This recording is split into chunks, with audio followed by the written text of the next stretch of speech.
Aí o Rômulo Mendonça, durante uma transmissão de um jogo da NBA para o Amazon Prime Video, não é que ele deu piti, ele reclamou muito no Twitter sobre essa história toda que foi comentada nos últimos dias da queda de audiência da NBA lá nos Estados Unidos. É importante a gente entender esse recorte de narrativa, porque eu também fiquei um pouco confuso e acabei escrevendo um pouco de besteira nas redes sociais.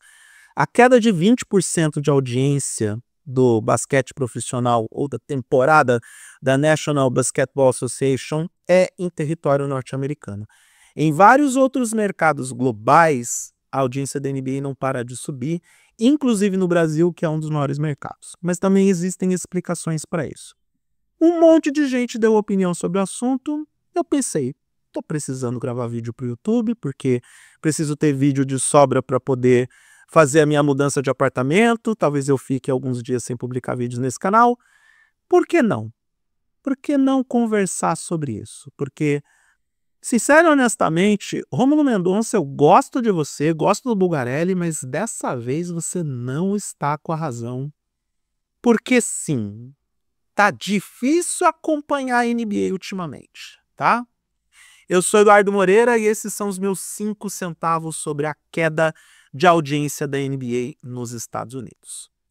Meu povo, minha pova. Eu sou o tipo de pessoa que assiste a NBA desde a época da Bandeirantes. Aliás, obrigado, Luciano do Vale, pela graça alcançada.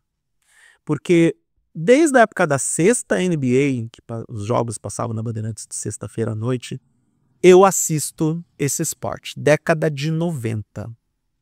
Década de 90. Sim, eu vi o auge da era Michael Jordan e qualquer pessoa que disser que LeBron James é melhor que o Jordan simplesmente usa drogas.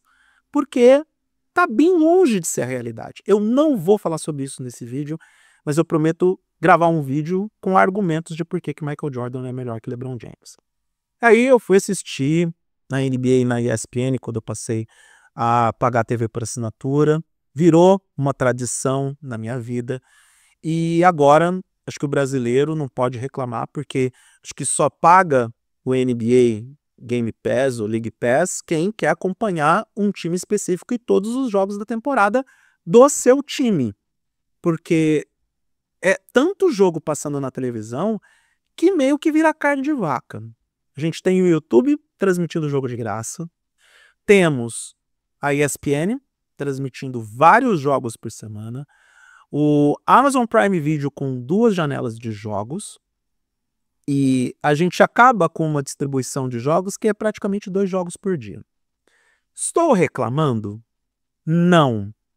Porque é um tempo muito feliz. É muito melhor do que 30 anos atrás, onde a gente só tinha um jogo por semana na TV aberta, ou se você tinha que pagar pela TV por assinatura, e ainda assim, jogos na ESPN eram 2 jogos por semana nas quartas e sextas-feiras.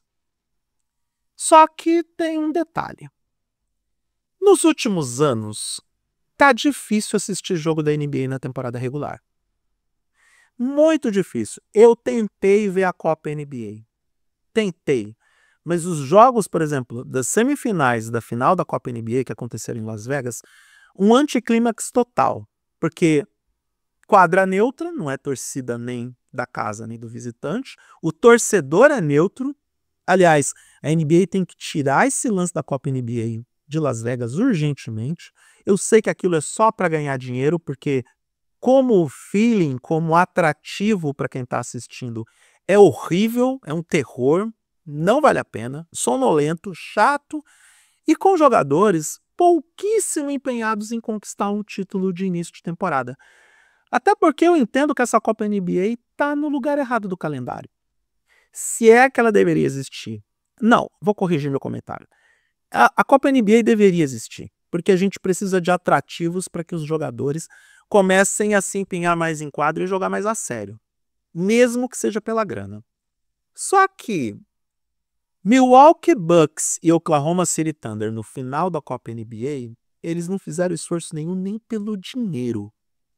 Foi um jogo qualquer nota. A semifinal que eu assisti com o Oklahoma City Thunder, que foi a única que eu acompanhei, e eu meio que passei batido pela Copa NBA, foi um terror. Foi simplesmente um terror, um jogo que não terminava nunca, simplesmente se arrastava, assim como os jogos da temporada regular da NBA, fora da Copa NBA, até o All-Star Game. E o famigerado All-Star Game, totalmente desconfigurado, totalmente descontextualizado. E eu não quero ser velho, eu não quero ser rançoso, apesar de que eu tô chegando nos 46 e eu tô sentindo que eu tô repetindo cada vez mais a frase: "Ah, no meu tempo é que era bom". Mas no caso do All-Star Game, vamos combinar que 30 anos atrás, 40 anos atrás, o Jogo das Estrelas, o final de semana do Jogo das Estrelas da NBA, era muito mais legal e muito mais interessante do que temos agora. Pra galera mais jovem, é só ver no VT. Tem campeonatos de enterradas e de 3 pontos que estão disponíveis de graça no YouTube. Tem eventos completos do All-Star Game, jogos do Jogo das Estrelas completos que estão no YouTube. É só vocês procurarem assistir. Os caras realmente jogavam querendo ganhar dos outros.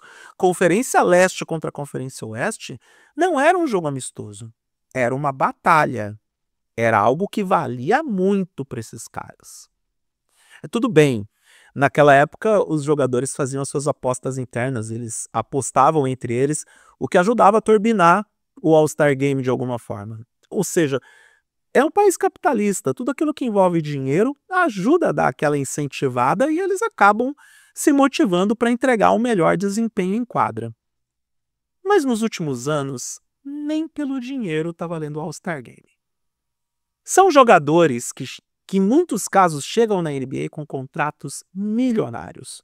Sem falar nos novos tetos salariais da liga para os jogadores veteranos, que resultam em um comportamento que é quase insolente.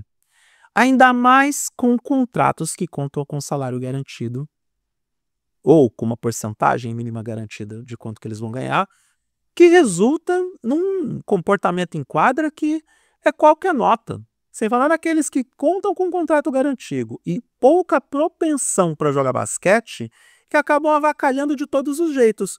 Não é mesmo o Sr. Zion Williamson, que luta muito mais do que eu e você para manter o peso para ser minimamente competitivo na NBA? Sem falar nos outros atletas que chegam na liga com status de superastro, salários de superastro, e não entregam o suficiente para justificar esses salários.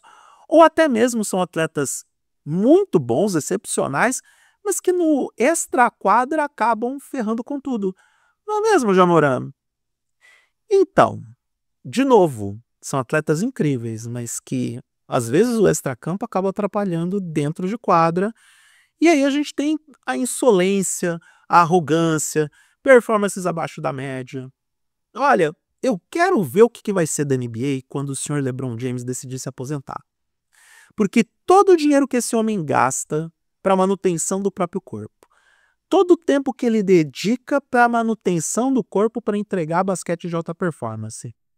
Quando esse cara sair da liga, a NBA está lascada. Porque por mais que a gente tenha outros jogadores, por mais que a gente tenha o Stephen Curry, que a gente tenha o Kevin Durant, que a gente conte com o Jason Tatum, e tem muita gente com ranço do Jason Tatum até hoje, porque mesmo com o título da NBA, tem gente que acha que ele não entregou tudo que poderia. O LeBron James é o principal astro da liga.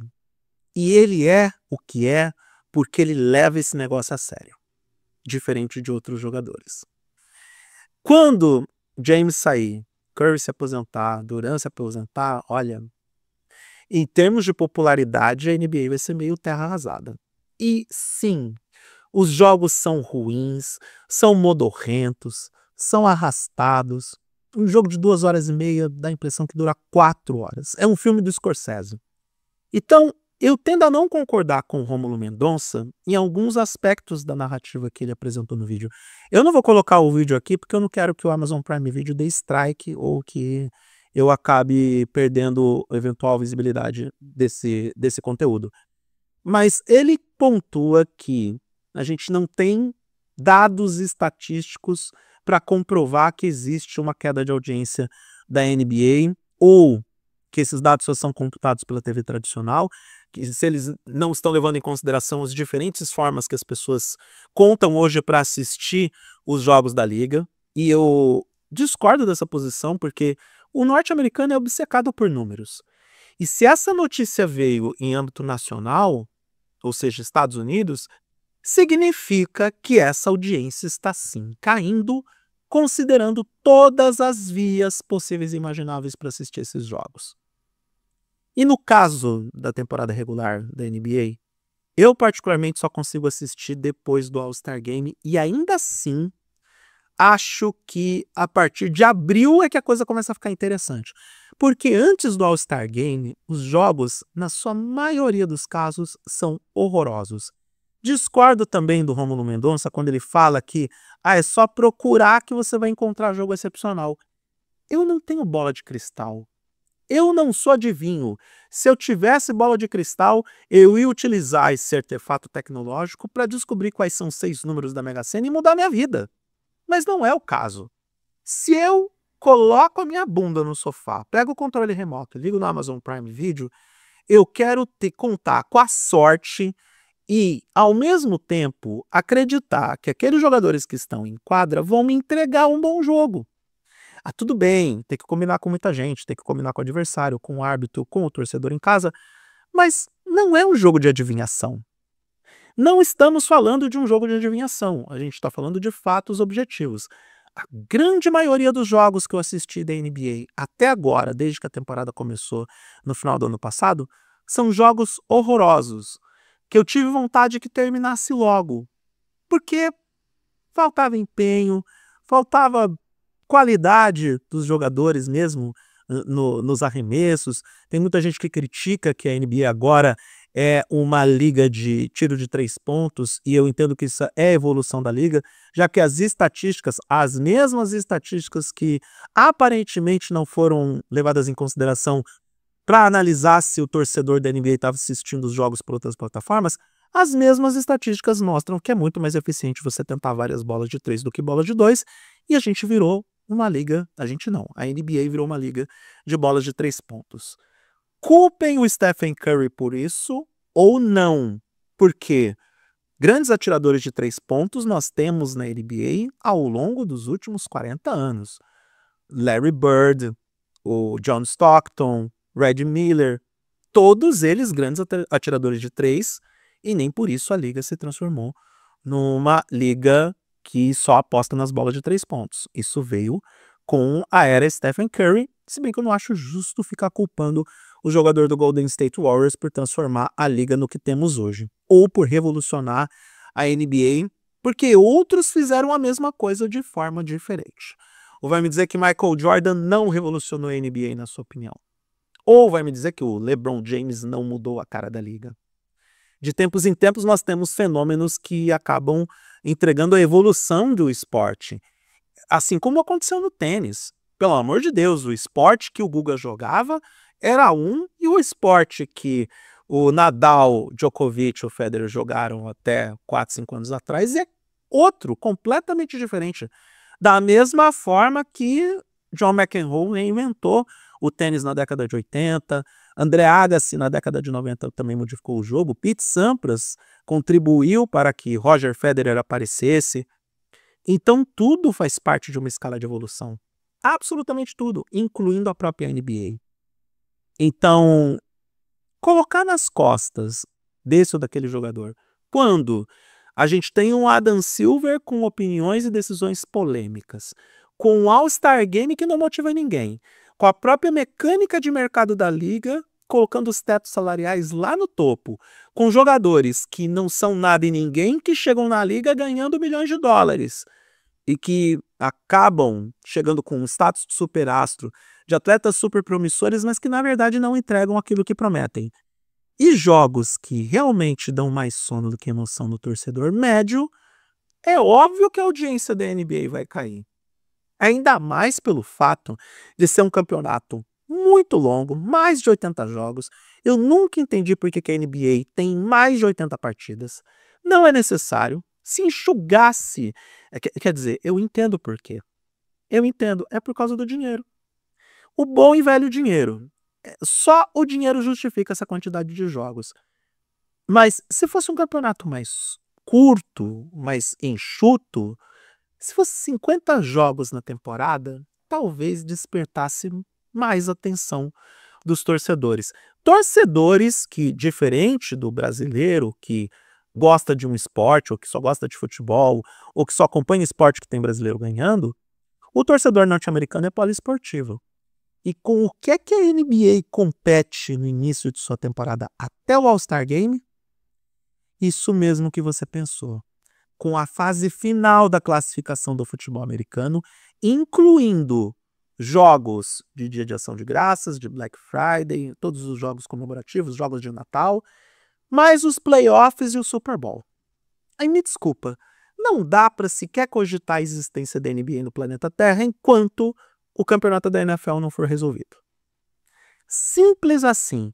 E a NBA, se bem, tem o National Hockey League, que também compete com o futebol americano, mas não sofre tantos impactos porque a NHL não é global. Ou pelo menos não tem escala global como a NBA tem. Então, enquanto a NBA acreditar que pode competir com o futebol americano em termos de audiência, vai tomar pau até dizer chega nos números de pessoas que estão acompanhando a liga. E mais do que isso, tem que tomar cuidado também com esses números se eles estiverem caindo nas plataformas digitais. O que significa que o problema vai ser da NBA mesmo, e não da Terra Azul, do futebol americano, do beisebol, de qualquer outro esporte que esteja competindo com a NBA. A gente sabe que a audiência global da liga ainda é muito grande, e alguns analistas acreditam que se a NBA se retirar dos Estados Unidos nos aspectos televisivos, o restante do mundo consegue cobrir uma possível queda de faturamento da liga. Pelo menos a queda de faturamento dentro dos direitos esportivos nos Estados Unidos. Acontece que isso pode ter um efeito cascata dentro do território norte-americano. E querendo ou não, a National Basketball Association, a NBA, é uma liga pensada de forma majoritária no público americano. Por mais que ela tenha iniciativas globais, por mais que ela esteja se expandindo ao redor do planeta, ela é feita, voltada e pensada para o torcedor norte-americano. E sem o torcedor norte-americano na beira da quadra, torcendo, inflando os times, não rola. Sem essa mesma torcida assistindo os jogos na televisão, no tablet ou no smartphone, e até mesmo no computador, pasmem, também não vai rolar. Adam Silver vai ter muito trabalho para convencer a todo mundo que a NBA não está indo para o seu declínio por uma série de fatores, onde em alguns casos passam longe de ser o problema do esporte ou da televisão. Problemas administrativos, problemas de regra, problemas de calendário, várias coisas estão embutidas e integradas integradas é uma palavra difícil para falar no final do dia, né? Vamos combinar? Que estão integradas nessa crise de audiência que a NBA está enfrentando. E sim, os jogos estão chatos para um cacete. Eu não aguento assistir jogo da NBA até que a temporada da NFL acabe. Só volto pro basquete norte-americano a partir do All-Star Game. E ainda assim eu tô pensando seriamente se eu vou assistir o All-Star Game esse ano. Porque ano passado foi uma tragédia, um verdadeiro desastre, e eu não tô aqui para perder meu tempo com um esporte que não me entrega emoção nenhuma. Se eu quiser ver esporte chato na minha vida, eu vou ver outras alternativas. Eu vou ver campeonato de xadrez. E até campeonato de xadrez, para quem curte xadrez, é emocionante. Conheço algumas pessoas que podem falar sobre isso. E quem sabe eu fale sobre xadrez nesse canal de vídeos no futuro.